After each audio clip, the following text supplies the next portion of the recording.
বলেছে ইন্নামা ইয়াখশাল্লাহ মিন ইবাদিহিল উলামা, নিশ্চয় আল্লাহ রাব্বুল আলামিন আলেম ওলামা যারা জ্ঞানী তারা বেশি আল্লাহকে ভয় করে। কি করে? আল্লাহকে ভয় করে। যারা আল্লাহকে ভয় করে তাদের, যেহেতু আমি জানি না, আমি কোরআন সম্পর্কে কোনো অভিজ্ঞতা আমার নাই, আমার জানা প্রয়োজন, আমার পিতামাতা আমাকে শিক্ষা দেয় নাই, কিয়ামতের ময়দানে সন্তানকে জিজ্ঞাসা করা হবে। কি জিজ্ঞাসা করবে?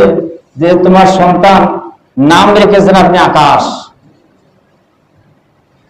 এখন এই সন্তানকে যখন জান্নাত জাহান্নাম ডিক্লেয়ার দেওয়ার আগামতে জিজ্ঞাসা করবে, যে সন্তান বলবে যে পিতা, আমার পিতা দায়ী। কি জন্য?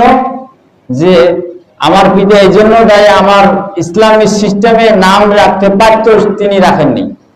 তিনি আমাকে মক্তবে পড়াননি, তিনি আমাকে কোরআন শিক্ষা দিতেন। কোরআন শিক্ষা পরে আপনার ছেলে সন্তানকে আপনি ইঞ্জিনিয়ার বানান, ডাক্তারের পড়াশোনা করেন, বিশেষ ক্যাডার বানান, প্রথমে আপনার কোরআনের চিন্তা চেতনা তার ভিতরে দেওয়া লাগবে। ইসলামী মূল্যবোধ যদি আপনি আপনার সন্তানের দিতে না পারেন,